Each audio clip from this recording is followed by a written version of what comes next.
We've heard from Bills owner Ralph Wilson and also Randall McDaniel, a guard for 14 seasons in the NFL. Next up, Bob Hayes. And when you think about Bob Hayes, you think speed. You think speed, the fastest human in the world and probably the fastest guy ever to play in the National Football League. All right, let's send it back up to Rich Eisen for more. Bullet Bob Hayes.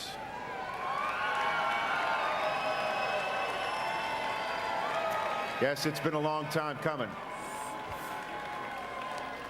As an Olympic gold medal winner, Bob Hayes earned the moniker world's fastest human.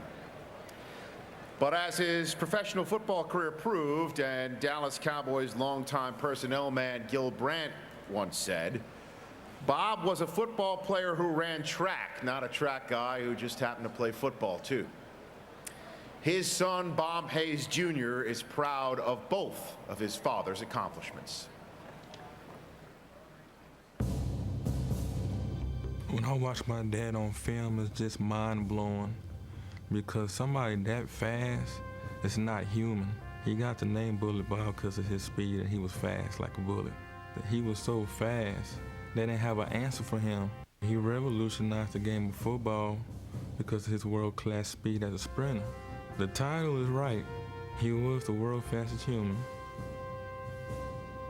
In his last days, he used to talk about the Hall of Fame. It hurts because he shouldn't have been here to witness the special occasion, but unfortunately he didn't make it to see it. I know wherever he is, he's smiling down, he's happy, he knows what's going on, and he'll be with us in our spirits, in our hearts, and our minds. To us, he's always been a Hall of Famer. I knew one day it was gonna happen. He was always a big joker. So maybe he would say, it's about time, y'all. I've been waiting 30-something years. Many great track names have sought football fame, but Bob Hayes is a football player who just happens to be the world's fastest living human. As a kid growing up, I would get compliments every day about him. They always want to know, can he come to the school and speak? Or can we get his autograph? Or can we come to your house and meet him? Or can we get a picture? Or they had his jerseys, and it was just a fun atmosphere to be around. A lot of love and a lot of caring. He was a good person. He was a humble person. He had a big heart. We had a lot of joyful moments together. I loved that man so much. He was always a special part of my life, and still is today.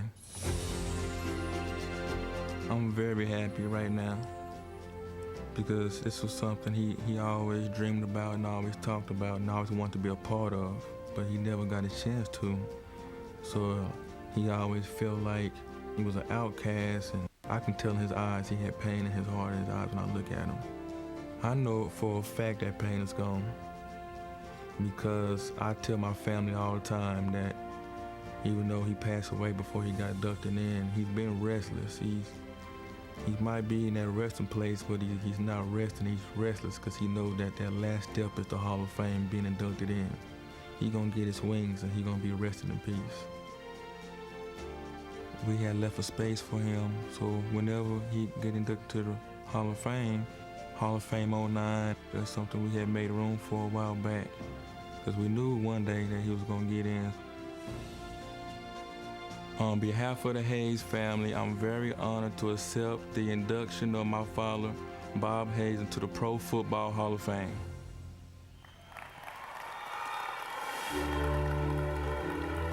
Ladies and gentlemen, to present and enshrine Bob Hayes into the Pro Football Hall of Fame, please welcome Roger Staubach and Bob Hayes Jr.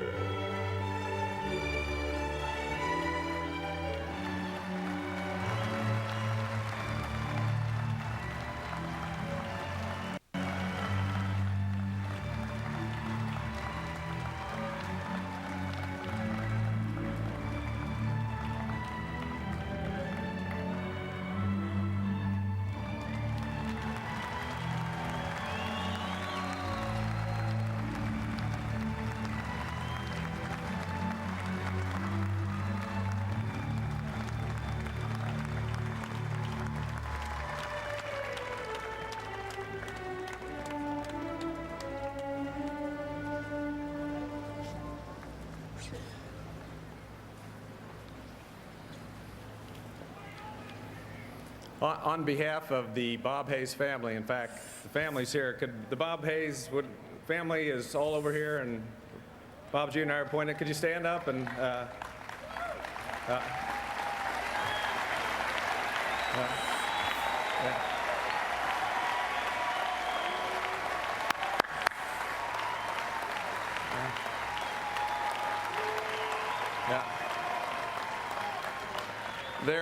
they're all from Buffalo.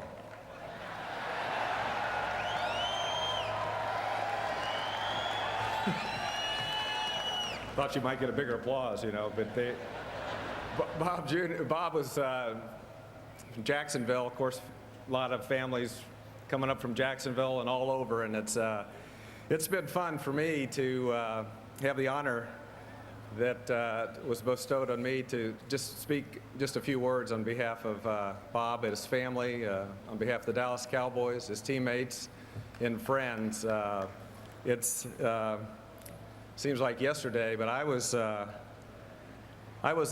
ensign in the Navy, and I played in a game. It was up in Chicago. It was called the College All-Star Game, and we had a pretty darn good team. We were playing the Cleveland Browns, and that was in 1965, and Bob and I were both drafted as futures in 1964, and I guess Gil Brandt had an idea that we could both play someday. I had a little bit of time left, and Bob was just he was a football player, but he was noted for his exploits on the track and also his gold medal. And so we were in the College All-Star Game together, and it's the first time I met him.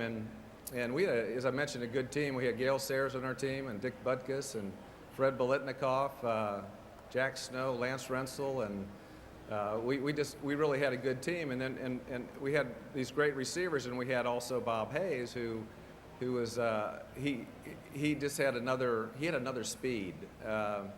When you're out there throwing to him, at first I thought I was overthrowing him and ended up underthrowing him. So you really had to get rid of the ball quicker. You had to make sure you understood when Bob Hayes was running a route that you better get rid of the ball in a quick manner. And so he joins the Dallas Cowboys, and I had a chance to follow. It was really Don Meredith and Bob Hayes that lit up the NFL from 65 to 69, and I got to see part of it on TV. I got to see film that Gil Brandt used to send me when I was in Vietnam, and watching the film when I was in Da Nang with a lot of military guys. And so following Bob's career for those 4 years, it was phenomenal. He and Don Meredith really lit it up. And then Don retired in '69. I joined the Dallas Cowboys, and Craig Morton and I had a chance for 6 years to have some big games with Bob Hayes. We remember in '71, we were in Yankee Stadium, and Bob caught a pass at midfield, and it looked like he had a jet stream behind him and ran into the end zone. And against the Rams on Thanksgiving Day, we were behind 20. It was 21-14. We tied the game, and Bob caught a long touchdown pass. So he made big plays after big plays. His 71 touchdowns, it was every time he had a touchdown for every 5 catches. In 1970, he had over 26 yards on an average per reception. In his career, he made quality plays, he made big plays, and he was over 20 yards on per reception in the National Football League, which is right there, I think, maybe tied with Jerry Rice.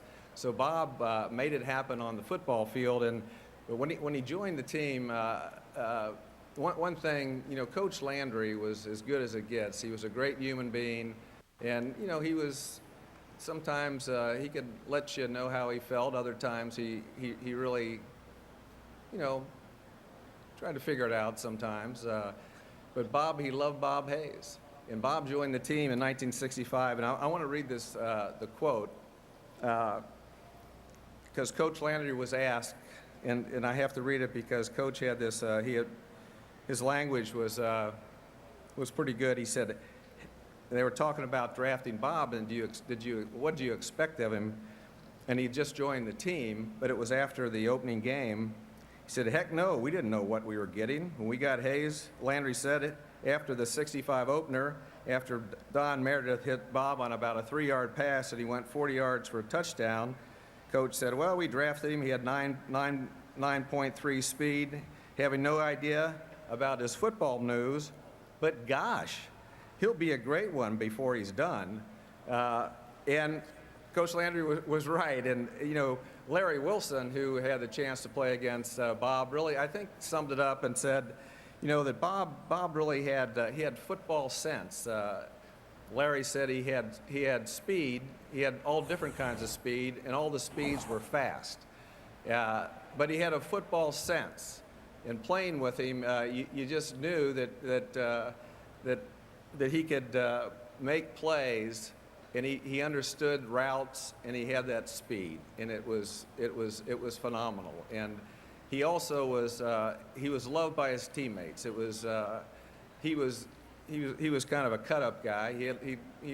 He liked to actually put nicknames on players, and Sweet Lips was Cornell Green, and Buzzy was Jethro Pugh, and he just had a name for everybody. And the thing about the locker room, Bob Hayes was always had a smile in the locker room. He really cared about his teammates, and as great an athlete and the deserving honor he has to be in the Hall of Fame, it's still, I think, one of the things you take with you in life is the people you work with, that Bob Hayes truly gave a darn about someone other than himself, and he was loved by his teammates. And I also want to mention, and you know, Willie Brown said it earlier today too. I was talking to him, and he said,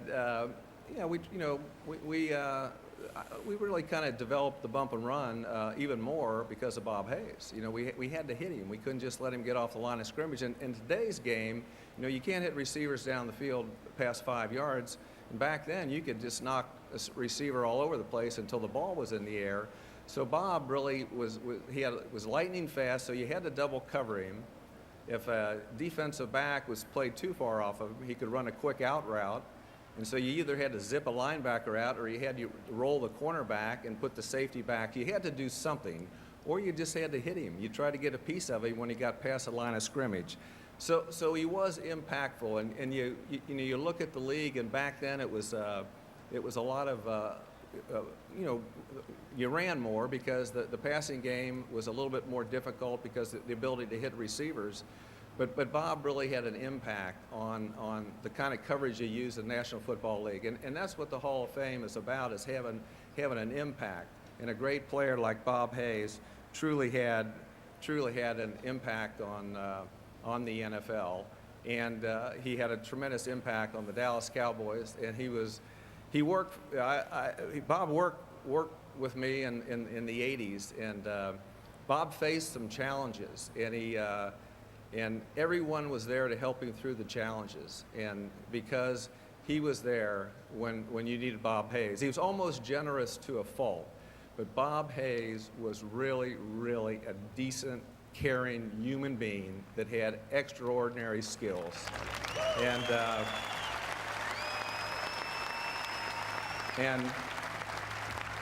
old Speedo was one humble son of a gun. You know, he really didn't even try to. I don't know if he ever showed me his gold medals from the Olympics. He was a good guy, a great athlete. Faced some challenges, some a little bit more than most of us go through, but he fought them, and he fought them in a good way. And his family, they were always there for him. And he was always there for them. So it's a real privilege. It's a real privilege for me to say thank you, Canton. Thank you, NFL. Thank you, the National Football League Hall of Fame, for making sure that this great athlete that had an impact on the NFL is in the Hall of Fame. And I wish. I saw him at the Ring of Honor in Dallas, and he was smiling. He's got a beautiful, wonderful smile, and I know he's smiling now, and I hope he's next near Coach Landry, because if he's there, I know he's in good shape. And he would just, I guess the only thing we miss as far as family, friends, is he's not here to show you this big smile. But we thank you for the opportunity to allow Bob Hayes to be in a great fraternity, one that I'm awfully proud of, and that's the National League Football Hall of Fame. Thank you very much.